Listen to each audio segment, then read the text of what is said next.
నిరుమన్ నేను అడగాలి. శృతి స్వభావం వండితనం ఇప్పటికీ అది ఇంకా పోలేదు. దానికోసం నేనేం చేయాలి?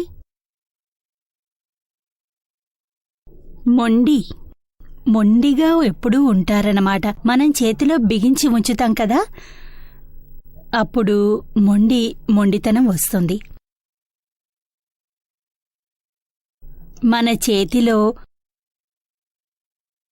ఏ వస్తువు ఉంది, ఎలాంటి కళ్ళాన్ని మన చేతిలో ఉంచుకోవచ్చు అనేది తెలుసుకోవాలి.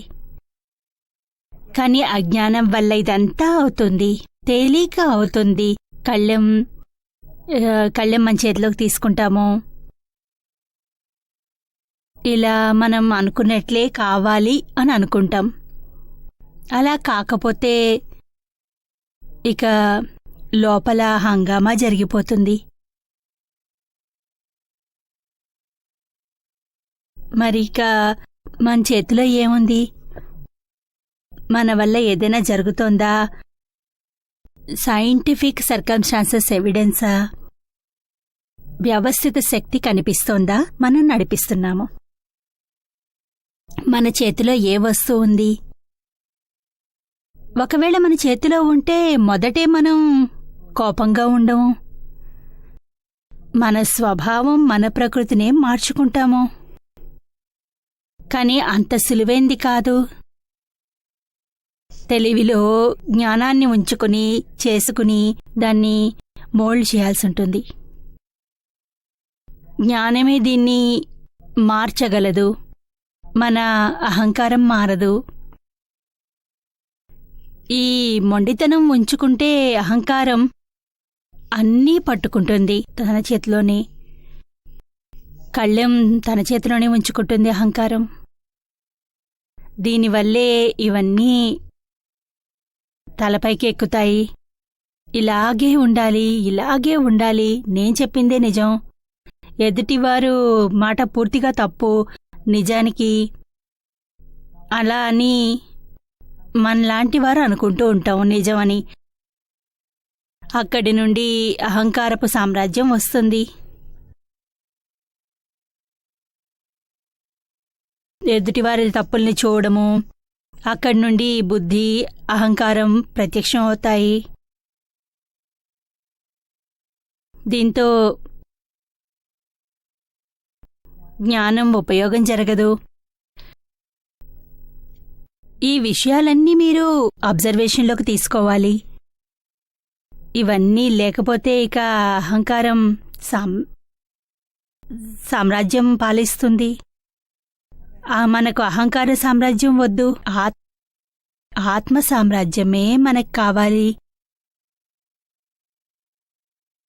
తెలిసిందా? నిరుమ,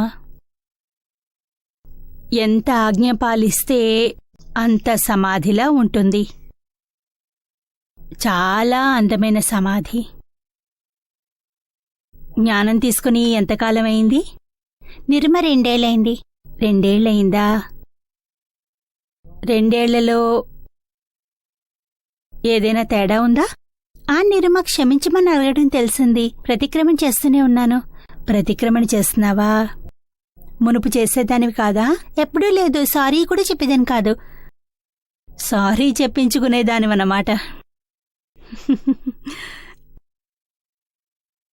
లేదు నిరుమ, ప్రాబ్లం ఎక్కడ వస్తుందంటే, యాక్చువల్లీ ఎప్పుడైతే ఫైల్ నెంబర్ 2 నాకు కలుస్తానని చెప్పిన టైంకి ఎప్పుడూ టైంకి రాలేదు. అన్ని ప్రాబ్లమ్స్ అక్కడి నుండి మొదలవుతాయి. అమ్మా నాన్నలతో ప్రాబ్లమ్స్ సాల్వ్ చేసుకోవచ్చు ఎలాగైనా సరే, కానీ ఈ ఫైల్ 2తో అవుతుంది. అది నా చేతిలో ఉండదు, సాల్వ్ చేయలేను అసలు. ఏమంటే మీ భర్తతోనే నువ్వు ఉండాలి. పెళ్ళయిన తర్వాత అమ్మా నాన్నలతో సంబంధం చాలా తక్కువగా అవుతుంది.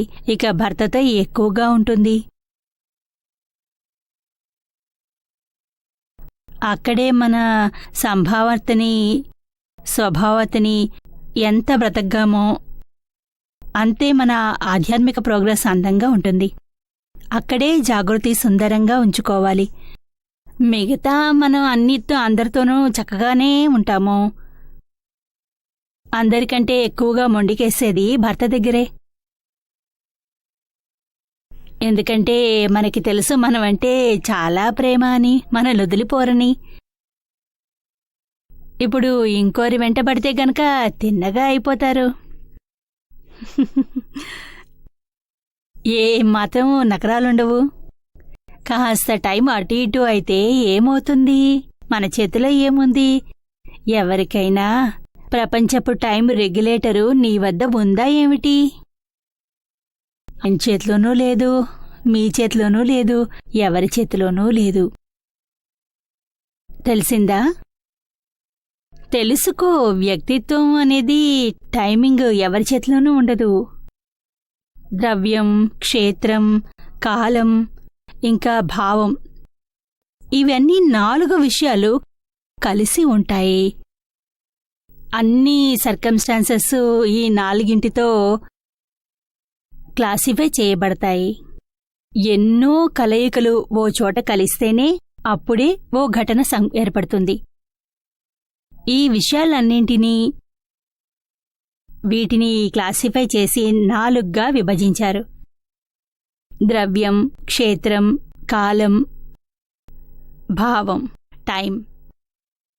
ఇవన్నీ ఓ చోట కలిస్తేనే అవుతుంది మిమ్మల్ని కలిసే సమయం. పిక్చర్ చూడాలన్నా, సినిమా చూడాలన్నా టైం ఇస్తే అప్పుడు వచ్చేస్తాను, టికెట్ తీసుకుని ఉండు.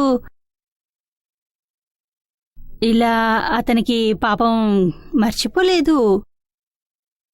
ఒకటి కాస్త తొందరగా రావడం అనేది టెన్షన్ ఉంది. పైగా లేట్ అయితే శృతి కోప్పడుతుంది, దానికి రెట్టింపు టెన్షను. ఈ టెన్షన్లో ఇంకా ఆలస్యమైపోతుంది పాపం. ఇక ఇక్కడ 1 నిమిషం ఆలస్యం అవుతుంటే శృతి మనసులో అనిపిస్తుంది, అరే ఇంత సినిమా అయిపోయింది, ఇంత లేట్ అయింది, ఏం చేయాలి, ఎలాగా అని. అతను పాపం పని చేసుకుని వస్తున్నాడు, తిరగడానికేం వెళ్ళలేదు. నేను ఇక్కడ ఇంట్లో హాయిగా వండుకుని తిని, పనివాళ్లున్నారు ఇంటి నిండా, కాస్త పని చేసి నేను హాయిగా తయారై కూర్చునున్నాను, ఎదురు చూస్తున్నాను. అతనికి అక్కడ ఎన్ని సర్కమ్స్టాన్సెస్ ఉంటాయో, అక్కడ బయటికి రాగలరు. అందులో అతనికి భావం ఉంది త్వరగా రావాలని, ఒక సాక్ష్యం కూడా ఉంది. అంతే అతనికి ఉంది, మిగతావన్నీ అతని చేతిలో లేవు. ద్రవ్యము, కలయిక, కలవాలి, బయలుదేరి, అది వెళ్ళిపోతే బయటపడలేరు. క్షేత్రం,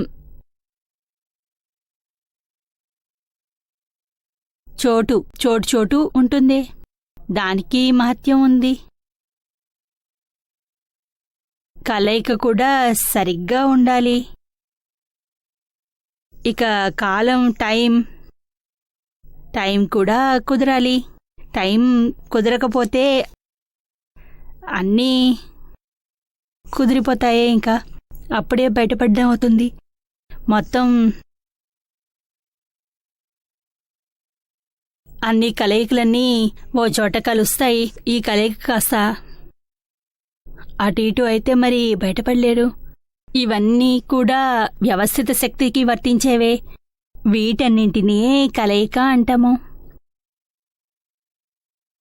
ఇది అతని చేతిలో లేదు, నీ చేతిలో లేదు. ఇక కోపడాల్సిన అవసరమేముంది? వ్యక్తిత్వం మాకు లేట్ అయ్యేదే అని. నేను మా చివరి ప్రశ్న, ఒకవేళ అతనికి కోసం వస్తే, అంటే వస్తుంది కదా ఒక్కోసారి, అప్పుడు నేనేం చేయాలి? నాకు కూడా అంతే కోపం వస్తుంది కదా. కోపం చూడమ్మా, ఏ భర్త అయినా తన భార్యకైనా కోపం వస్తుంది. ఇక పురుషుడికి మర్యాద కోపంలో ఎక్కువగా ఉంటుంది. లోపలకు ఉన్న సరుకు బయటికి రావాలి. అది అలా వస్తే దాని బాస్ ఎదురుగాకైతే రాదు కదా. బయట రోడ్డుపై ఓ స్త్రీపై ఆఫీసులో బయటికి రాదు, లేదా తల్లి ఎదుట రాదు. బయటికి రావాలి అంటే అది ఎక్కడొస్తుంది? ఎందుకు అక్కడొస్తుంది? ఎందుకైతే నాది అని అనిపిస్తుంది. ఈ వ్యక్తి నాది, నా సొంతం. నా సొంతం అని ఎక్కడనిపిస్తుంది? అక్కడే బయటపడతాయన్ని. ఇంకోళ్ల వద్ద ఊరికే బయటపడుతుందా ఏమిటి? కోప్పడినప్పుడు అనుకోవాలి, ఓహో ఇతను ప్రేమించే రీతి ఎంత విచిత్రమైంది, ఈరోజు కొత్త పద్ధతిలో ప్రేమించి చూపిస్తున్నాడు. ఇక సంతోషించు, మీ ప్రాబ్లం కూడా సాల్వ్, అతనికి సాల్వ్.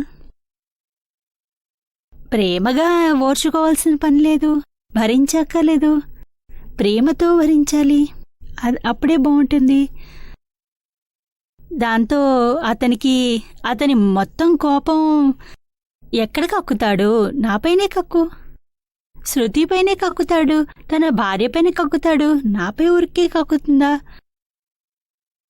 తీసేయ్, ఎంత కోపం తీయాలో తీసేయ్. ఇంకెక్కడా కక్కద్దు. తీయాలంటే పరిస్థితి పాడవుతుంది. నా దగ్గరైతే ఏమీ కాదు, మర్యాద ఉంటుంది. ఇలా జ్ఞానాన్ని అడ్జస్ట్ చేసుకో. తెలిసిందా? నిరుమా, ఇప్పటి నుండి చేస్తావా లేదా? ఈరోజు. ఓ వెల్ డన్, గుడ్. నమస్కారం నిరుమా. నిరుమా, నాకు కొన్ని పర్సనల్ ప్రాబ్లమ్స్ ఉన్నాయి, కానీ నేను వాటిని అర్థం చేసుకోలేకపోతున్నాను. అవి మెడికల్ ప్రాబ్లమ్సా లేకపోతే స్పిరిచువల్ వీక్నెస్ అనగలమా? నాట్ ఓన్లీ ఇన్ మీ, కానీ మా ఇంట్లో అందరికీ ఉంది. నాకే కాదు, మా చెల్లెలకి, మా అమ్మగారికి, మా అన్నయ్యకి, మా ఫ్యామిలీలో అందరికీ. మాలో ఏంటంటే ఎమోషనల్ వీక్నెస్ ఎక్కువగా ఉంది. కొన్ని మాటలకి ఏడవటం అలాంటివి. ఆ నెగిటివ్ థాట్, ఇంకా అస్తమానం నెగిటివ్ థింకింగ్గానే ఉంది. కానీ నేను పోయిన సంవత్సరం అక్టోబర్లో మీ శరణం దగ్గరికి వచ్చి జ్ఞానం తీసుకున్నాను. ఇప్పటి నుంచి నేను కనీసం 80% ఇంప్రూవ్మెంట్ ఉంది, 20% ఇంకా వీక్నెస్ ఉంది. ఇంకా నాకు దానికి ముందు నేను డాక్టర్ వాళ్ళ దగ్గరికి కూడా వెళ్ళాను, చాలా ఎటు చేశాను, కానీ నాకు ఏ ప్రయోజనం లేదు. నేను మీ చరణం దగ్గరికి వచ్చిన తర్వాత నాకు జీవితం దొరికింది. అప్పుడప్పుడు నాకు చాలాసార్లు కలలు వచ్చాయి, అది చేయాలి అని. నా ఎమోషనల్ వీక్నెస్కి లాభం తీసుకునేవారు ఎవరైతే నా కంపిటీటర్స్ ఉండేవాళ్ళో, నా తోడుగా ఎవరితో ఉండేవారు.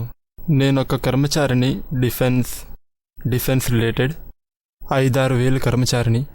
ఇంకా మాకే ఏ కాంపిటీషన్ ఏదైతే ఉందో దానివల్ల నా గొడవలు అవుతూ ఉంటాయి. ఇంకా దాంతో నడుస్తూ ఉంటే ఇంకా అది అలాగే పెరుగుతూ వెళ్తుంది. ఇంకా దాంట్లో నేను పగ సాధించాలని వస్తుంది, రివెంజ్ లాంటివి. అయినా కూడా నేను వాళ్ళ చుట్టూ తిరుగుతూ ఉండేవాడిని. ఏంటంటే ఎస్.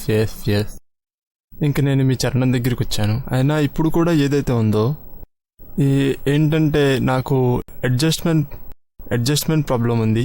అన్నిటికంటే ఎక్కువ నేను ఎవరితో కూడా కలవలేను. మనుషుల మధ్య అంత మిక్సప్, లేకపోతే నేను చెప్పగలను ఏంటంటే ఓవర్ ప్రికాషన్ అని. జాగ్రత్తలు తీసుకుంటున్నాను, ఇంటికంటే రేపేవి జరగకూడదు. ఇంకా ఇలాగే ఇంకా నేను ఎక్కువ ఆలోచిస్తే నేను నా ఫ్యామిలీ వెంక చూస్తాను. నేను డబ్బున్న వాళ్ళ దగ్గర నుంచి కాదు, కానీ కుటుంబం నుంచి వచ్చాను, ఒక లేబర్ క్లాస్ నుంచి. నేను చదువు కోసం అయితే చాలా కష్టపడ్డాను, ఇప్పటివరకు వచ్చింది. నేనేం ఆలోచిస్తున్నా అంటే ఎవరైతే నా తమ్ముళ్ళు చెల్లెళ్ళు ఉన్నారో అది నా ఫ్యామిలీ, నేను వాళ్ళే కావాలనుకుంటున్నాను. వాళ్ళు ఎలాగైనా రావాలి. అయితే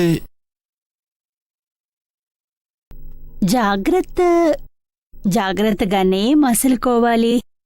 నెగటివ్ థింగ్ వల్లే ఈ ప్రాబ్లమ్స్ అన్నీ వస్తాయి. ఎంత పాజిటివ్ థింకింగ్ మీరు చేస్తారో అదే సరైన జ్ఞానం అని దీన్నే అంటారు. మనం వ్యతిరేకంగా ఆలోచిస్తాము, వ్యతిరేకంగా ఉంటాము, వ్యతిరేకంగానే చేస్తాం. దానివల్ల సరిగ్గా తెలుసుకోలేము. సరిగ్గా జ్ఞానం అని దాన్నే అంటారు. సరైన తెలివితో జీవించడం. తెలిసిందా? మన వద్ద తెలివి ఉండాలి, సరైన జ్ఞానం కూడా ఉండాలి.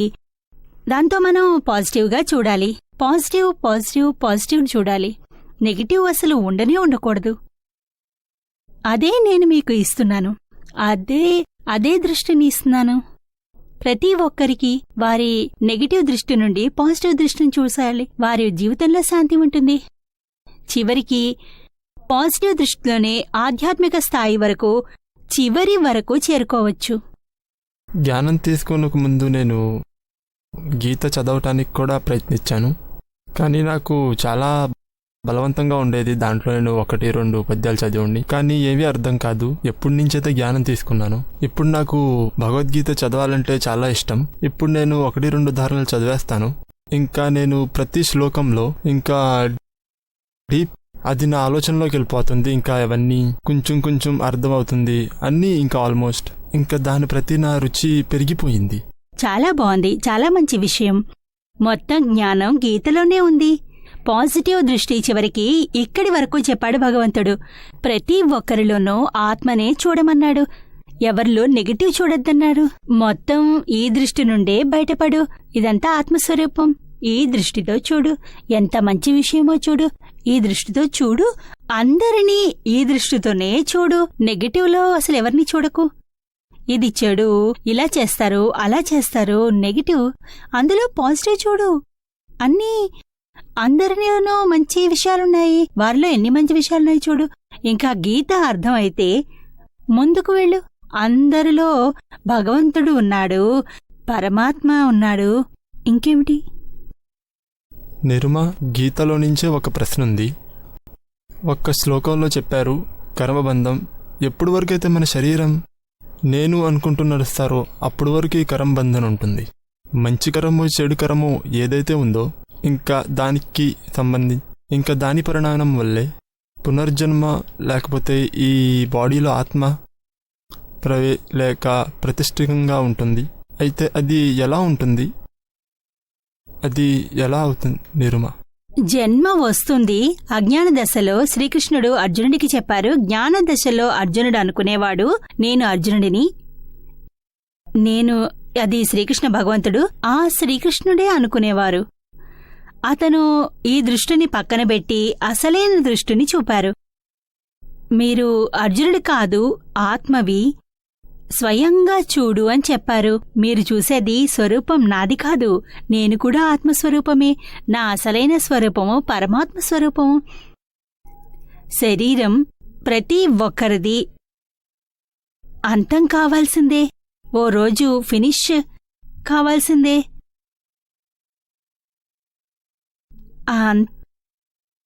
అంతం అయ్యేది, వినాశం అయ్యేది, నాశనం అయ్యేదాన్ని గుర్తించకపోతే భగవంతుడు ఆ దృష్టిని వివరించారు. మన దృష్టి కూడా తెరుచుకుంటే మేము కూడా వినాశమే. ప్రతి ఒక్కరూ వినాశమే. ఆత్మస్వరూపం ఇది. ప్రతి మనిషిలో, ప్రతి జీవిలో ఈ ఆత్మస్వరూపమే ఉంది. ఈ దృష్టినే చెప్పారు ఆయన. మొదటి మాట నేను ఆత్మని, ఇది తెలుసుకోవడం ముఖ్యం. ఇక రెండో విషయము అర్జునుడికి చెప్పారు. ఈ జరుగుతున్న యుద్ధం ఇది. ఈ యుద్ధాన్ని చేసేది ఎవరూ కాదు. ఇది ఇలా జరుగుతోంది. మీరు ఈ యుద్ధాన్ని చేసేవారు కాదు. ఎవరూ చెయ్యట్లేదు.